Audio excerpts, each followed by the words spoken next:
Good morning everyone. Welcome to PW only IAS. दोस्तों, बात करें अगर हम बांग्लादेश की, तो आप जानते होंगे पिछले काफी टाइम से बांग्लादेश के अंदर हमें प्रोटेस्ट देखने को मिल रहे हैं।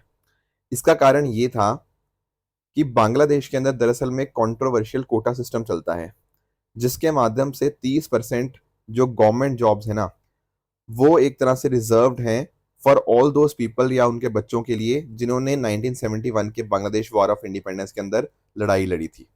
अब इसके ऊपर बहुत बार कंट्रोवर्सीज हुई हैं इस चीज़ के रिगार्डिंग। बहुत सारे लोग इसको एंड करने की यहाँ पे बात कर रहे हैं, उससे प्रोटेस्ट भी चल रहे थे। फिर ये प्रोटेस्ट चेंज होते हुए सरकार के अगेंस्ट हमें देखने को मिल गए।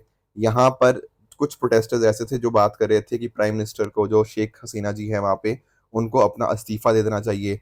Plus at the same time जो रूलिंग पार्टी के समर्थक हैं, उन्होंने भी अपनी तरफ से अपने प्रोटेस्ट स्टार्ट कर दिए इनके अगेंस्ट ही। अब इसी क्लैश के अंदर क्या हुआ है कि टोटल 97 लोगों की यहाँ पे डेथ हमें देखने को मिली है, जिसमें 14 आपके पुलिसमैन भी हैं एंड बहुत सारे लोग इस तरह से जख्मी हो चुके हैं इन्हीं पर्टिकुलर प्रोटेस्ट के अंदर। तो अपने आप में आजकल कह सकते हैं कि बांग्लादेश काफ़ी हद तक प्रोटेस्ट की वजह से जल रहा है एक तरह से। एंड उम्मीद यही रहेगी कि हमारा जो एक पड़ोसी देश है वहाँ पर बहुत जल्दी स्टेबिलिटी हमें देखने को मिले। इसके साथ ही आप जानते होंगे वायनाड डिजास्टर के बारे में हमने पिछले दिनों के अंदर डिस्कस किया भी था। अब केरला सरकार ने ना यहाँ पर सेंट्रल गवर्नमेंट को ये बोला है कि आप लैंडस्लाइड्स को एक नेशनल डिजास्टर डिक्लेयर कर दीजिए, ताकि एक तरह से जो भी रिसोर्सेज वगैरह हैं, जो और असिस्टेंस है सेंटर की तरफ से, सरकार को यहाँ पे मिल पाए। दोस्तों, स्टार्ट करते हैं आज की डिस्कशन। डेट है आज की 5 अगस्त 2024 एंड आप सभी का स्वागत है आज के प्रीलिम बूस्टर न्यूज डिस्कशन के अंदर। पहला जो हमें टॉपिक डिस्कस करना है वो डिस्कस करना है कि सरकार के द्वारा 8 national high speed road corridor projects को यहाँ पे अप्रूवल दे दिया गया है। इनकी टोटल लेंथ हमें 936 किलोमीटर देखने को मिलेगी, जिनका की अप्रोक्सीमेट कॉस्ट है 50,000 करोड़ के आसपास। राइट। अब कहाँ पर ये है, आपके 8 जो प्रोजेक्ट्स की बात कर सकते हैं, यहाँ पर आप नोटिस कर पाओगे, जैसे आपका आगरा ग्वालियर हो गया, राइट, खड़गपुर मोरेग्राम हो गया। इसी तरह से टोटल आपको ये 8 प्रोजेक्ट्स आपको देखने को मिल जाएंगे। अब ध्यान रखने वाली बात यह है कि जो प्रोजेक्ट्स बनाए जा रहे हैं ना, इनमें 3 तरह के मॉडल्स का यूज किया जा रहा है। एक तो आपका है बीओटी, एक है आपका ईपीसी और एक है आपका हैम। सारे मॉडल्स एक एक करके थोड़ा डिस्कशन कर लेते हैं। देखो, दरअसल में क्या होता है ना, आप लोग पब्लिक प्राइवेट पार्टनरशिप समझते होंगे। पब्लिक प्राइवेट पार्टनरशिप जैसा नाम में ही आपको देखने को मिल रहा होगा। इसमें क्या होता है ना, आपकी जो सरकार है या कोई सरकारी संस्था है, उसका एक तरफ वो होती है एंड सामने आपकी प्राइवेट सेक्टर एंटिटी होती है, जिसके माध्यम से दोनों मिलजुल कर कुछ ना कुछ काम करते हैं। जैसे हो सकता है कि पैसा आपके प्राइवेट सेक्टर की तरफ से आए, मैनेजमेंट उनकी तरफ से आए। तो इस तरह से दोनों की तरफ से कुछ ना कुछ कंट्रीब्यूशन रहता है, पब्लिक और मतलब बेसिकली सरकार और प्राइवेट कंपनी की तरफ से। कुछ एक पर्टिकुलर टाइम पीरियड के लिए होता है, जिसके बीच में जो रिस्क वगैरह होते हैं वो अक्सर शेयर किए जाते हैं एंड अकॉर्डिंगली सारा का सारा काम देखा जाता है। अब यहाँ पर मैं जो बात कर रहा हूँ ना, एक तो आपको पहला समझना है BOT model, build operate transfer. जब भी आप सुनेंगे बीओटी, आपको ध्यान रखना है कि यहाँ पर मेजर रोल किसका होता है, आपके प्राइवेट प्लेयर का। जैसा नाम में है ही है, बिल्ड ऑपरेट ट्रांसफर। तो जो आपकी प्राइवेट कंपनी होगी वही आपके प्रोजेक्ट को बिल्ड करेगी, उसको ऑपरेट यानी कि उसको चलाएगी, फिर एक सर्टेन टाइम के बाद वापस से उसको ट्रांसफर कर देगी, सरकार को वापस ट्रांसफर कर देगी। Are you getting the point? तो होता क्या है ना, बिल्ड ऑपरेट ट्रांसफर मॉडल के अंदर चाहे फाइनेंसिंग रिस्क हो, फाइनेंसिंग रिस्क का मतलब होता है कि कौन पैसा अरेंज करेगा उस प्रोजेक्ट के लिए, वो रिस्क भी आपका प्राइवेट सेक्टर के ऊपर ही होता है, पूरा का पूरा पैसे को अरेंज करना। प्लस पैसे को रिकवर कैसे किया जाएगा, उसको बोलते हैं हम रेवेन्यू रिस्क। जैसे मान लो टोल वगैरह लगाया जाएगा, टोल टैक्स वगैरह लिया जाएगा, तो वो भी प्राइवेट सेक्टर के ऊपर ही रिस्क आता है, क्योंकि प्राइवेट सेक्टर को पता नहीं है ना कि कल को वहां से गाड़ियां जाएंगी भी या नहीं जाएंगी, क्या उनको उतना जो उन्होंने एक्सपेक्ट किया था पैसा कमाने का, क्या वो उनको मिल पाएगा या नहीं मिल पाएगा। Plus at the same time जो ऑपरेशन और मेंटेनेंस का काम होता है, जो रिस्क होता है, वो भी सारा का सारा प्राइवेट सेक्टर के अंदर ही आता है इन बीओटी। तो ध्यान रखना कि बीओटी के अंदर प्राइवेट सेक्टर का बहुत बहुत बड़ा रोल हो जाता है। पर इसके जैसे इश्यूज हैं कि प्राइवेट का बहुत ज़्यादा रोल हो गया, ठीक है, तो प्राइवेट सेक्टर कई बार इसके अंदर उतना एक्टिवली पार्टिसिपेट नहीं करता। इसका एक अपोजिट मॉडल हमें देखने को मिलता है, जिसका नाम है ईपीसी। ईपीसी की फुल फॉर्म क्या है? Engineering procurement and construction. इसका मतलब बहुत ही सिंपल सा है। एक्चुअल में ईपीसी के अंदर ना सरकार का मेजर रोल हो जाता है और प्राइवेट सेक्टर का रोल बहुत कम होता है। एक्चुअल में क्या होगा, सरकार बस एक प्राइवेट कंपनी को चूज कर लेगी एंड इनको बोलेगी कि आप बनाओ। जैसे मान लो सड़क बन रही है ना, तो बोलेगी कि आप सड़क बनाओ, सारा का सारा पैसा वो हम देंगे, टोल कलेक्शन हम करेंगे, मेंटेनेंस हम करेंगे, आपको बस सड़क बनानी है, दैट इज इट। ये होता है आपका ईपीसी, कि जो आपका कॉन्ट्रैक्टर है वो डिजाइन, प्रोक्योरमेंट एंड कंस्ट्रक्शन के लिए रिस्पॉन्सिबल है, right. Plus at the same time आप नोटिस कर पाओगे आपके डिफरेंट डिफरेंट प्रोजेक्ट्स के अंदर इसको यूज भी करते हैं, जैसे पावर प्लांट्स हो गया, इंडस्ट्रियल फैसिलिटीज हो गया, उनके अंदर। तो ईपीसी के अंदर क्या होता है, फाइनेंसिंग रिस्क भी गवर्नमेंट के ऊपर, रेवेन्यू रिस्क भी गवर्नमेंट के ऊपर, और ऑपरेशनल मेंटेनेंस रिस्क भी गवर्नमेंट के ऊपर। बस प्राइवेट सेक्टर को आपको एक तरह से उस सड़क को या जो भी प्रोजेक्ट कर रहा है उसको यहाँ पे आपको बनाना है। अब बीओटी और ईपीसी में हमने देखा कि एक वाला ऐसा मॉडल था जहां पर प्राइवेट सेक्टर का बहुत रोल था, एक ऐसा मॉडल था जहां सरकार का बहुत ज्यादा रोल था। अब इसमें हमने एक बीच का रास्ता निकालने की कोशिश करी जिसका नाम है हैम। हैम के अंदर क्या होता है, हैम के अंदर आपका दो चीजें आ जाती हैं, ईपीसी भी आ गया और आपका बॉट एन्यूटी आ गया। किस तरह से सर? एक्चुअल में क्या होता है यहाँ पर, जैसे अगर मान लो सरकार है, तो सरकार की तरफ से स्टार्टिंग में 40% टोटल प्रोजेक्ट कॉस्ट का दिया जाता है, बेसिकली हर साल दिया जाता है 8-8% का 5 सालों के लिए। बाकी का जो 60% होगा, बाकी का 60% यहाँ पर जो डेवलपर है, जो प्राइवेट सेक्टर है, उसको यहाँ पे अरेंज करना पड़ता है। तो दोनों ने आपस में एक दूसरे को शेयर कर लिया। ऐसा नहीं है कि एक चीज पूरी की पूरी रिस्पॉन्सिबिलिटी बनी। तो both public and private financing आपको देखने को मिल जाएगा, क्योंकि नाम है एन्युटी, तो इस तरह से हर साल ये चलता रहता है, राइट। तो पब्लिक सेक्टर भी कुछ रिस्क को बियर करता है, प्लस प्राइवेट सेक्टर कंस्ट्रक्शन को और ऑपरेशन को हैंडल करता है, एंड पेमेंट्स एन्युटीज की फॉर्म के ऊपर प्राइवेट सेक्टर को मिलते रहते हैं। This is the hybrid annuity model. तो जो आपके 8 national high speed road projects यहाँ पे कंस्ट्रक्ट किए जा रहे हैं, इनमें तीनों मॉडल्स यहाँ पे यूज हो रहे हैं। आई होप ये सारे कॉन्सेप्ट आपको अच्छे से समझ आ गए होंगे। नेक्स्ट हमारा जो टॉपिक है वो है आपका north east bent toad geckos. अब ये क्या मुद्दा है, देखो गेकोस के बारे में आप लोग जानते होंगे। गेकोस एक तरह के रेप्टाइल्स ही होते हैं, राइट। बेसिकली आप जहाँ पे ये आपको लिजर्ड आपको देखने को मिल जाएगी। अब होता क्या है ना, ये जो लिजर्ड या गेकोस की मैं बात करता हूँ, ये आपको डिफरेंट डिफरेंट रीजन्स में देखने को मिल जाते हैं। इवन आपको ये कोल्डर एरियाज में भी देखने को मिल जाएंगे, आपको रेन फॉरेस्ट में भी देखने को मिल जाएंगे, इवन आपको डेजर्ट्स वगैरह में भी देखने को मिल जाते हैं। अभी यहाँ पे क्या हुआ है, भारत और यूनाइटेड किंगडम के कुछ साइंटिस्ट के द्वारा 6 नई species of bent toad geckos यहाँ पे हमें डिस्कवर करी है नॉर्थ ईस्ट इंडिया के अंदर। ये 6 स्पीशीज का नाम ये है, जैसे फॉर एग्जाम्पल एक है नामदफा बेंट टोड गेको, ये आपको अरुणाचल प्रदेश नामदफा टाइगर रिजर्व में मिली है। प्लस सियांग रिवर गेको, ये आपको सियांग रिवर वैली अरुणाचल प्रदेश में देखने को मिल जाएगी। इसके अलावा नैंगपुई बेंट टोड गेको, ये आपको नैंगपुई वाइल्ड लाइफ सेंचुरी मिजोरम। उसके अलावा मणिपुर बेंट टोड गेको, ये आपको मणिपुर के अंदर, एंड आपका किफायर बेंट टोड गेको, ये आपको नागालैंड किफायर के अंदर देखने को मिल जाएगी। उसके अलावा बराइल हिल बेंट टोड गेको, ये नागालैंड के अंदर आपको देखने को मिल जाती है। तो ये नई 6 स्पीशीज आपको यहाँ पे डिस्कवर करी गई हैं। क्योंकि देखो कुछ डेटा अवेलेबल है ही नहीं, तो इसका कंजर्वेशन स्टेटस जो आईयूसीएन स्टेटस, वो तो अभी हम डिस्कवर कर ही नहीं पाएंगे, क्योंकि अभी अभी तो इसको डिस्कवर किया गया है। ये छोटी होती हैं, ठीक है ना, नॉकटर्नल मतलब रात के समय ज़्यादा एक्टिव रहती हैं, एंड साथ ही साथ ये इसी क्राइटोडैक्टुलस इस पर्टिकुलर जीनस को यहाँ पे ये बिलोंग करती हैं। साथ में ही अगर हम बात करें तो टोटल आपको 346 स्पीशीज इस तरह की आपको देखने को मिल जाएंगी, जो कि India, Sri Lanka, south east Asia, Solomon islands के क्रॉस डिस्ट्रीब्यूटेड हैं।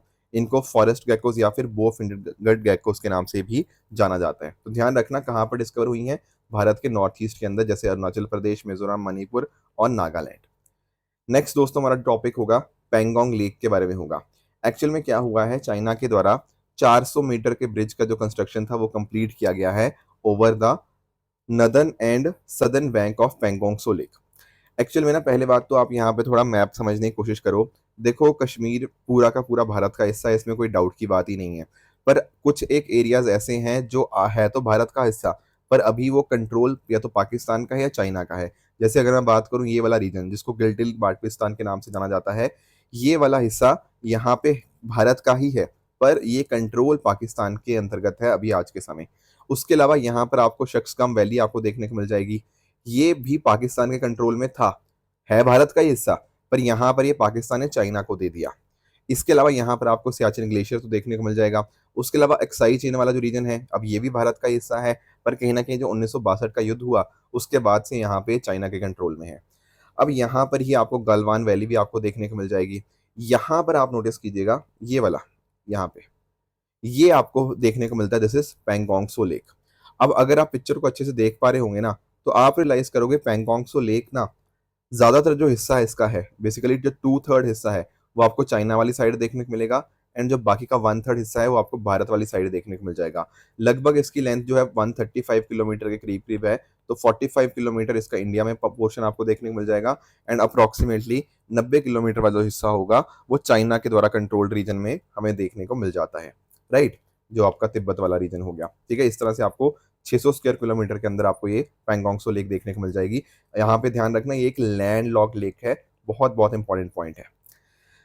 साथ में अगर हम बात करें इसके कुछ और पॉइंटर्स की, तो आप ध्यान में रखोगे जो लेक का पानी है वो है तो क्रिस्टल क्लियर, पर अपने आप में मतलब ब्रैकिश होता है, एंड आप इस पानी को पी नहीं सकते। ये जो पानी होता है ये सर्दियों के समय के ऊपर फ्रीज कर जाता है, उस समय कुछ व्हीकल्स वगैरह भी इसके सरफेस के ऊपर मूव करे जा सकते हैं। इसके साथ ही आप नोटिस करोगे, जैसे मैंने आपको बताया, चाइना का कंट्रोल लगभग 2/3 ऑफ पैंगोंग त्सो लेक के ऊपर देखने को मिल जाएगा। जो लाइन ऑफ एक्चुअल कंट्रोल है ना, ये देखो लाइन ऑफ एक्चुअल कंट्रोल दरअसल में नॉर्थ साउथ डायरेक्शन में आपको देखने को मिल जाएगी यहाँ पे, जबकि आपकी जो लेक है वो आपको ईस्ट वेस्ट डायरेक्शन के अंदर मूव होती हुई देखने को मिल जाएगी। बाकी जो काराकोरम माउंटेन रेंज है जो कि आपके Tajikistan, Afghanistan, Pakistan, China, India, इन कंट्रीज में एक्सटेंड होती है, इसका अगर आप नोटिस करोगे ना, जो एंडिंग पॉइंट है वो दरअसल में पैंगोंग त्सो लेक का नॉर्दर्न बैंक ही इसका ending point Karakoram mountain ranges का देखने को मिल जाएगा। K2 भी इनफैक्ट आप काराकोरम रेंजेस का ही पार्ट है, जो कि वर्ल्ड की सेकंड हाईएस्ट पीक देखने को मिलती है। अब इंडिया और चाइना के बीच में आप जानते हो थोड़ा ना बॉर्डर्स डिस्प्यूटेड है, यहाँ पर चाइना वाले कुछ अलग कहते हैं, हमारे कुछ अलग मानना है। ठीक है, बट डेफिनेटली इसमें कोई डाउट की बात ही नहीं है कि पूरा का पूरा जो कश्मीर है, जम्मू कश्मीर, वो पूरा भारत का ही हिस्सा है। नेक्स्ट दोस्तों हमारा जो टॉपिक रहेगा वो है surprising dark oxygen discovery could ensnarl deep sea mining. थोड़ा समझते हैं कि आखिर ये डार्क ऑक्सीजन का मतलब क्या है। देखो एक्चुअल में अगर आप नोटिस करोगे, ऐसी ऑक्सीजन जो कि पूरी तरह से डार्कनेस में प्रोड्यूस होती है, कहने का अर्थ क्या, अगर आप ओशियन के सरफेस से थाउजेंड्स ऑफ फीट नीचे चले जाते हो, वहां पर जो ऑक्सीजन प्रोड्यूस हो रही है उसी को हम डार्क ऑक्सीजन बोलते हैं। इसी को अबिसल जोन के नाम से भी जाना जाता है। अब एक्चुअल में आप नोटिस करोगे यार, इतनी नीचे जब आप जा रहे हो, समुद्र के इतने नीचे आप जा रहे हो, आप जानते होंगे कि वहां पर यार सनलाइट वगैरह तो आएगी नहीं, और सनलाइट नहीं आएगी तो फोटोसिंथेसिस नहीं होगा, और फोटोसिंथेसिस नहीं होगा तो कहीं ना कहीं ऑक्सीजन वहां पे होना काफी अपने आप में मुश्किल वाली चीज हो जाती है, राइट। पर देखा ऐसा गया है कि हमारे यहाँ पे ना ऑक्सीजन होता है यहाँ पे नीचे। अब कई लोगों का ये मानना था कि यार हमारे यहाँ तो एक बेल्ट चलती है जिसका नाम है ग्रेट कन्वेयर बेल्ट। आप लोगों ने ये चीज पढ़ी भी होगी। एक्चुअल में जब हम बात करते हैं ना ओशियन की, तो ऐसा नहीं है कि पानी बस एक जगह रुका ही रहता है, नहीं, ओशियन में भी हमें पानी का कांस्टेंट मोशन देखने को मिलता है। बिल्कुल ठीक बात है। अब ये मोशन होता क्यों है, ये मोशन होता है आपका थर्मोहलाइन करंट की वजह से। थर्मो का मतलब होता है आपका हीट, और हेलाइन का मतलब होता है आपका सेलिनिटी। अब आप नोटिस करोगे जो पानी ठंडा होता है या जिसमें आपकी सेलिनिटी ज्यादा होती है, वो पानी क्या होता है, वो पानी डेंस होता है। अब डेंस होने की वजह से वो पानी नीचे कहीं ना कहीं सिंक कर जाता है। Whereas on the other hand अगर मैं बात करूं गर्म पानी की, वो कम डेंस होता है, वो अकॉर्डिंगली सरफेस पे आ जाता है। इसी सरफेस के ऊपर डाउन मूवमेंट की वजह से हमें यहाँ पे ना ग्रेट कन्वेयर बेल्ट हमें देखने को मिल जाती है, जिसमें पानी इस तरह से फ्लो होता रहता है। अब कईयों का मानना तो ये था, कुछ पर्टिकुलर साइंटिस्ट का, कि यार ये ग्रेट कन्वेयर बेल्ट की वजह से हो सकता है कि ऑक्सीजन इस तरह से एक जगह से दूसरी जगह कैरी होता हो। पर हमें ये नहीं पता था कि आखिर नीचे तक ऑक्सीजन पहुंचता कैसे है। कुछ लोगों का मानना था कि यार प्लांट्स वगैरह प्रोड्यूस करते होंगे, पर आप नोटिस कर रहे हो यार, जब इतनी नीचे हम बात कर रहे हैं वहां पर सनलाइट तो आ नहीं रही, सनलाइट नहीं आ रही तो कहीं ना कहीं वो तो दिक्कत वाली बात है कि नहीं। तो यहाँ पर अभी जो रिसेंट स्टडी हुई है ना, उसमें ये पाया गया है कि आप अगर बात करोगे क्लैरियन क्लिपर्टन जोन की, ये जो पैसिफिक ओशन के अंदर आपको ये जोन देखने को मिल जाता है, यहाँ पर आपको बहुत सारे मिनरल डिपॉजिट्स देखने को मिलते हैं। अब जो मिनरल डिपॉजिट्स है ना, वहां से ये ऑक्सीजन निकल रहा है, ऐसा एक डिस्कवरी ने यहाँ पे पाया है। तो थोड़ा सा और समझते हैं इस पर्टिकुलर डिस्कवरी को। यहाँ पर हो गया कि एक्चुअली जो साइंटिस्ट थे ना, बहुत सारे एक्सपेरिमेंट्स कंडक्ट कर रहे थे 4 किलोमीटर की डेप्थ के ऊपर। अचानक से उन्होंने एक चीज नोटिस करी कि अचानक से ऑक्सीजन के लेवल्स अचानक से बढ़ने लग जाते हैं। और ऐसा नहीं है कि कांस्टेंट है ये ऑक्सीजन के लेवल, नहीं, ऐसा देखा गया कई बार 2 दिनों के अंदर ही ऑक्सीजन के लेवल 3 गुना बढ़ गए। जबकि ऐसा होना थोड़ी चाहिए, जबकि हमें तो एक्सपेक्ट होना चाहिए कि वहां पे ये मेरीन लाइफ है और वो ऑक्सीजन को कंज्यूम कर रही होगी, तो ऑक्सीजन का लेवल कम होना चाहिए। पर यहाँ पर उल्टा हो रहा है, ऑक्सीजन के लेवल बढ़े जा रहे हैं, बढ़े जा रहे हैं। है ना। तो ये चीज़ इन्होंने पूरा डिवाइसेस वगैरह देख के ये चीज़ डिस्कवर करी कि ऐसा ऑक्सीजन बढ़ रहा है। फिर अकॉर्डिंगली उन्होंने नोटिस किया कि ऑक्सीजन जो वहाँ पे ना आपको क्लैरियन क्लिपर्टो जोन है, वहाँ पर आपको जो पॉलीमेटेलिक निड्यूल्स आपको देखने को मिल जाते हैं, वहाँ से ऑक्सीजन निकल रहा होगा। Are you getting my point? क्यों? क्योंकि जो पॉलीमेटेलिक निड्यूल्स हैं, ये कहीं न कहीं इलेक्ट्रिक चार्जेस को क्रिएट करेंगे, जो पानी मॉलिक्यूल्स को, वाटर के मॉलिक्यूल्स यानी कि H2O को जो स्प्लिट करेगा, H2O को स्प्लिट करेगा तो कहीं न कहीं वहाँ से ऑक्सीजन निकलेगा। Are you getting this point? तो इस वजह से ये डिस्कवरी अपने आप में बहुत ज़्यादा इंपॉर्टेंट बन जाती है। ऐसा देखा गया कि नोड्यूल्स एग्जिबिट करते हैं वोल्टेज अप टू 0.95 वोल्ट, जो कि बैटरी सेल्स की तरह यहाँ पे फंक्शन करता है एंड अकॉर्डिंगली ऑक्सीजन हमें देखने को मिल जाता है। ये जो स्टडी कंडक्ट करी गई, ये कहाँ पे कंडक्ट करी गई? क्लैरियन क्लिपर्टन जोन के ऊपर। एक्चुअल में यहाँ पे आप नोटिस करोगे, ये आपका यूएसए हो गया, यहाँ पर आपको पैसिफिक ओशन देखने को मिल जाता है। ये जो आपका रीजन है ना, इसको बोलते हैं क्लैरियन क्लिपर्टन जोन। ऐसा क्यों बोला जाता है? क्योंकि यहाँ पर आपको ना फ्रैक्चर जोन्स देखने को मिल जाएंगे, जिनका नाम है क्लैरियन क्लिपर्टन। उनके बीच का जो रीजन है ना, बेसिकली 5 डिग्री नॉर्थ से 20 डिग्री नॉर्थ के बीच में, एंड साथ ही साथ आपका 115 डिग्री वेस्ट से 160 डिग्री वेस्ट के बीच में जो रीजन है ना, उसी को हम यहाँ पे क्लैरियन क्लिपर्टन जोन देखने को मिल जाता है। लगभग दुनिया का 1% जो वर्ल्ड का सरफेस है वो इसी पर्टिकुलर जोन ने कवर कर रखा है, राइट। इसके अलावा और यहाँ मैं बात करूं तो ऐसा देखा जाता है कि यहाँ पर आपको बहुत सारे आपको पॉलीमेटेलिक निड्यूल्स आपको देखने को मिल जाएंगे, बल्कि दुनिया के सबसे हाईएस्ट कंसंट्रेशन पॉलीमेटेलिक निड्यूल्स की आपको यहीं देखने को मिल जाती है। इंडिया से भी बड़ा पूरा ये एरिया है क्लैरियन क्लिपर्टन जोन, जहाँ पर आपको 6 billion tonne approximately manganese and 200 million tonne से भी ज्यादा कॉपर एंड निकल आपको देखने को मिल जाएगा। अब क्योंकि देखो ये जो क्लैरियन क्लिपर्टन जोन है, ये किसी की नेशनल ज्यूरिसडिक्शन में तो आता नहीं है, तो कहीं ना कहीं ये जो मिनरल रिसोर्सेज है ना, इसको रेगुलेट करने वाला और कोई नहीं बल्कि आपका इंटरनेशनल सी बेड अथॉरिटी आपको देखने को मिल जाएगी। बाकी आप जानते होंगे इंटरनेशनल सी बेड अथॉरिटी के बारे में, 1994 के अंदर इसको एस्टेब्लिश किया गया था। इसके हेडक्वार्टर्स आपको जमैका किंगस्टन के अंदर देखने को मिल जाएंगे। जो भी आपका रीजन्स होता है बियॉन्ड नेशनल ज्यूरिसडिक्शन, उस एरिया को कहीं ना कहीं वहाँ पे माइनिंग को रेगुलेट करना, बाकी और एक्टिविटीज को रेगुलेट करना, वो इसी की अथॉरिटी बन जाती है। जब हमने 1982 के अंदर जो यूएन क्लॉज है, United Nation convention on law of seas, उसके फोर्स में आने के बाद कहीं ना कहीं इंटरनेशनल जो आपका आईएसए है, इंटरनेशनल सीबेड अथॉरिटी, वो एक तरह से एग्जिस्टेंस में आती है। तो ये पॉइंटर्स भी हमें यहाँ पे पता होने चाहिए। अगला दोस्तों हमारा टॉपिक रहेगा that is regarding axiom 4 mission. अब इसको भी थोड़ा समझने की यहाँ पे कोशिश करते हैं कि आखिर ये मिशन है क्या। देखो एक्चुअल में जब मैं बात करता हूँ ना यूएसए की, तो यूएसए में एक प्राइवेट कंपनी हमें देखने को मिल जाती है जिसका नाम क्या है? जिसका नाम है एक्सियम स्पेस। इस एक्सियम स्पेस के द्वारा एक प्राइवेट स्पेस फ्लाइट यहाँ पे ऑर्गेनाइज करी जा रही है, जिसका नाम क्या है? Axiom 4 mission. अब जैसा कि नाम ही क्या है, एक्सियम 4, इसके पहले axiom 1, axiom 2, axiom 3, 3 mission already यहाँ पे इसने यहाँ पे रन किए हुए हैं। ये चौथा मिशन होने जा रहा है। किस चीज के लिए मिशन है? ये मिशन है आपका to the International Space Station. International Space Station आप जानते होंगे, इंटरनेशनल स्पेस स्टेशन धरती से 430 किलोमीटर की हाइट के ऊपर ऑर्बिट कर रहा है, राइट। तो ये तो हमें इंटरनेशनल स्पेस स्टेशन के बारे में हमें जानकारी है। तो वहां पर यहाँ क्या हो रहा है? वहां पर आपके एस्ट्रोनॉट्स भेजे जा रहे हैं, ठीक है। अब 3 एस्ट्रोनॉट्स तो ऑलरेडी डिसाइडेड थे, इनका जो क्रू था। जो चौथे एस्ट्रोनॉट होंगे ना, वो भारत की तरफ से होंगे। और एक्चुअल में अगर हम बात करें वो चौथे एस्ट्रोनॉट कौन होंगे, वो इनका नाम है, आप यहाँ पे देख पाओगे, कैप्टन शुभांशु शुक्ला। ये होंगे यहाँ पे हमारी तरफ से। Plus at the same time जो आपके यहाँ पे आपके जो दूसरे पर्सन आपको देखने को मिल रहे हैं, जिनका नाम है कैप्टन प्रशांत बालाकृष्णन नायर, ये एक तरह से बैकअप की तरह होंगे, ठीक है। कि किसी केस के अंदर कुछ ऐसा इशू आता है तो उसके भी बैकअप की तरह इनको यहाँ पे इंक्लूड किया गया है। तो ये है आपका एक्सियम 4 मिशन। अब आप जानते होंगे गगनयान मिशन के बारे में, है ना। तो पूरा का पूरा हमारे जो गगन यात्री है तो क्या करते हैं वो जाके आपका साइंटिफिक रिसर्च हो गया, टेक्नोलॉजी डेमोन्स्ट्रेशन एक्सपेरिमेंट्स हो गया, वो सब यहाँ पे करने हैं।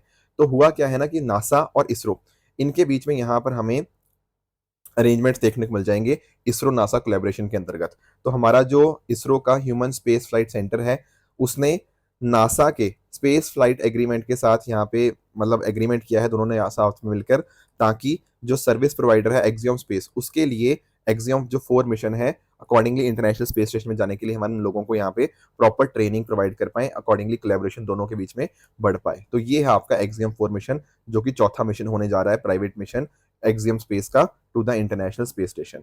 अब इस मिशन से बेनिफिट यही है कि एक तरह से इसरो और नासा के बीच में कोलैबोरेशन इससे बढ़ेगा definitely. Plus at the same time Bharat इसमें इन्वॉल्व हो रहा है, तो उससे अकॉर्डिंगली ट्रेनिंग अच्छी हो पाएगी, technological advancement and scientific opportunities भी बढ़िया हो पाएंगी। तो ये कुछ पॉइंटर्स है जो इसके बारे में हमें पता होने चाहिए। देखो, भारत और यूएस की बात करें तो डेफिनेटली हमें आर्टेमिस अकॉर्ड्स का भी जिक्र करना ही पड़ेगा। 2020 के अंदर यहाँ पर इस आर्टेमिस अकॉर्ड्स को यहाँ पे क्रिएट किया गया था bye US space department and साथ साथ नासा के द्वारा। फाउंडिंग मेंबर्स की बात करें तो यहाँ पर Australia, Canada, Italy, Japan, Luxembourg, UAE and UK हमें देखने को मिलते हैं। पर भारत ने भी इसको ज्वाइन कर लिया था जब हमारे प्रधानमंत्री जी यहाँ पर यूएस के विजिट को गए थे। लास्ट ईयर की बात है, आप लोग जानते होंगे जब प्रधानमंत्री जी का विजिट हुआ था ना, उस समय भारत ने भी इनको ज्वाइन कर लिया था। तो इंडिया ऐसी करने वाली 27वां देश यहाँ पे बन गया था, राइट। बाकी नासा इसरो का कोलैबोरेशन डेफिनेटली है ही है। इंटरनेशनल स्पेस स्टेशन के लिए हम एस्ट्रोनॉट्स भेजेंगे मिलकर, plus at the same time training जो होगी उनकी वो नासा के Johnson Space Center in Texas Houston के अंदर देखने को मिल जाएगी। बाकी देखो, आर्टेमिस अकॉर्ड का पर्पस यही है कि जैसे for example outer space treaty है, इसको जो यूज किया जाए वो सिविल एक्सप्लोरेशन के लिए यूज किया जाए। बाकी और जो आपके हैं जैसे मून हो गया, मार्स हो गया, कॉमेट हो गया, एस्ट्रॉइड्स हो गया, इनको पीसफुल पर्पस के लिए यूज हो, उसके लिए आर्टेमिस अकॉर्ड देखने को मिल जाते हैं। दोस्तों, ये थी आज की डिस्कशन। अब चलते हैं अपने पीवाईज क्यूज की तरफ। अब आज से नया हफ्ता स्टार्ट हो चुका है, तो आज से हम जो इस वीक में एमसीक्यूज डिस्कस करेंगे वो होंगे आपके ज्योग्राफी बेस्ड। तो पहला क्वेश्चन आपके सामने ये रहा, ठीक है। एंड सेकंड क्वेश्चन, आप इस क्वेश्चन का आंसर मुझे आप नीचे कमेंट्स में बताओगे। सैटरडे को मैंने आपको जो होमवर्क दिया था, एक होमवर्क था चंपारण सत्याग्रह के बारे में। देखो, जब मैं बात करता हूँ चंपारण सत्याग्रह, तो आप जानते होंगे कि गांधी जी का ये बहुत एक मेजर एक्सपेरिमेंट था सत्याग्रह के ऊपर। यहाँ पर चंपारण की जब हम बात करते हैं ना, यहाँ पर इसके साथ लिंक्ड है क्या, तिन कथिया सिस्टम। तिन कथिया सिस्टम ये है कि जो एक किसान है, जो आपका टेनेंट है, उसको यहाँ पर अपनी जमीन के 3/20 हिस्से के ऊपर इंडिगो उगाना होता था। Plus at the same time जो यूरोपियन प्लांटर्स होते थे वो बहुत हैवी रेंट चार्ज करते थे, बहुत ज़्यादा इलेजिटिमेट जो आपकी फीस होती है उसको यहाँ पे चार्ज किया जाता था। तो यानी कि ना, जो लोकल किसान थे उनके ऊपर बहुत ज़्यादा जुल्म किए जाते थे। फिर जो राजकुमार शुक्ला जी हैं, उन्होंने यहाँ पे गांधी जी को इन्वाइट किया कि वो यहाँ पर आए, देखें इस चीज़ को। अकॉर्डिंगली पहले तो गांधी जी को वहाँ से बोल दिया गया कि आप यहाँ से जाइए, पर गांधी जी ने मना कर दिया वहाँ से जाने के लिए। फिर इन दी एंड वहाँ पे इंक्वायरी होती है एंड जो भी किसान होते हैं उनको फिर इस चीज़ का बेनिफिट मिलता है। तो दरअसल में होता क्या है ना, चंपारण सत्याग्रह अपने आप में गांधी जी के लिए बहुत इंपॉर्टेंट बन जाता है, ठीक है। गांधी जी का जो आइडियाज थे उनके लिए एक सक्सेस मिलती है। Plus at the same time जो पीजेंट्स होते हैं ना, वो इंडियन नेशनल मूवमेंट को यहाँ पे ज्वाइन करते हैं। This is very very important point. तो इसलिए इसका आंसर बनेगा ऑप्शन नंबर सी। बाकी आप और ऑप्शंस को भी थोड़ा एलिमिनेट कर सकते थे, जैसे फॉर एग्जांपल ऑप्शन डी में कह रहा है ड्रास्टिक डिक्रीज। ये देखो, जब बहुत ही एक्सट्रीम जब वर्ड होते हैं ना, थोड़ा सा ऐसे ऑप्शंस को आप केयरफुली पढ़ा कीजिए। तो ये स्टेटमेंट तो बिल्कुल गलत है। उसके अलावा all India participation of lawyers, ये भी अपने आप में थोड़ा सा मुश्किल हो जाता है कि पूरे भारतवर्ष में ऐसी चीज होना, ठीक है। तो ऑप्शन ए भी यहाँ पे गलत है, तो ऑप्शन सी ही यहाँ पे बिल्कुल सही आंसर इसका बनेगा। दूसरा आपको मैंने होमवर्क दिया था रॉलेट सत्याग्रह के बारे में। अब देखो, अगर आप लोगों को ना थोड़ा सा टाइमलाइन का पता होगा, थोड़ा क्रोनोलॉजी का आपको क्लियर होगा, तो ये क्वेश्चन आप बड़े आराम से कर लोगे। जैसे फॉर एग्जांपल ऑप्शन 3 देखो एक बार, यहाँ पर कह रहा है कि जो साइमन कमीशन का अगेंस्ट डेमोन्स्ट्रेशन हुए वो रॉलेट सत्याग्रह के साथ कहीं ना कहीं कोइंसाइड करते थे, जबकि ये स्टेटमेंट गलत है। रॉलेट सत्याग्रह आप जानते होंगे ये बात हो रही है 1919 की, जबकि साइमन कमीशन आया भारत में 1928 के अंदर, राइट। साइमन गो बैक के जो नारे लगे थे, तो दोनों कोइंसाइड कहाँ कर रहे हैं, 9 साल का दोनों में गैप है। तो ये थर्ड तो अपने आप में गलत हो जाएगा। पहला कह रहा है कि लोरेट एक्ट को जो बेस था, it was based on the recommendation of sedition committee, ये अपने आप में बिल्कुल सही है। इस पर्टिकुलर कमेटी को जो हेड कर रहे थे ना, उनका नाम था सर सिडनी रॉलेट, उन्हीं के नाम के ऊपर इसका नाम रॉलेट एक्ट यहाँ पे रख दिया गया था, ठीक है। तो पहला स्टेटमेंट बिल्कुल ठीक है। दूसरे स्टेटमेंट की बात करें कि गांधी जी ने बिल्कुल होम रूल लीग जो थी उनको यहाँ पे यूटिलाइज करने की कोशिश करी। इसके अलावा जो सत्याग्रह सभा उनके जो मेंबर्स थे, plus at the same time कुछ आपके पैन इस्लामिस्ट ग्रुप से, उनको भी यहाँ पे यूज किया। सेकंड भी वहाँ पे करेक्ट है, तो option B 1 and 2 only will be the right answer. आज के कुछ एमसीक्यूज के अंदर, सॉरी आपके ट्रू एंड फॉल्स के अंदर ये 3 स्टेटमेंट्स हैं, इनका आंसर आप मुझे बता सकते हो इनमें से कौन सा ठीक है कौन सा गलत है।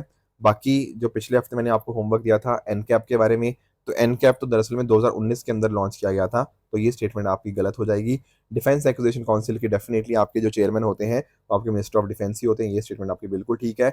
इंडो पैसिफिक इकोनॉमिक फ्रेमवर्क 2022 में ही लॉन्च हुआ था एंड यहाँ पे 14 मेंबर्स आपको देखने को मिलते हैं, तो ये भी अपने आप में करेक्ट है। रेबीज अपने आप में प्रिवेंटेबल है, बिल्कुल। जोनोटिक है, यस। वायरल है, यस, जो कि आपके रेबीज के द्वारा क्रॉस कर जाती है। ये स्टेटमेंट सारी की सारी यहाँ पे आपकी करेक्ट है। दोस्तों ये थी आज की डिस्कशन। इसी तरह से आप भी अपने एंड पे हार्डवर्क करते रहिए। Thank you very much for joining.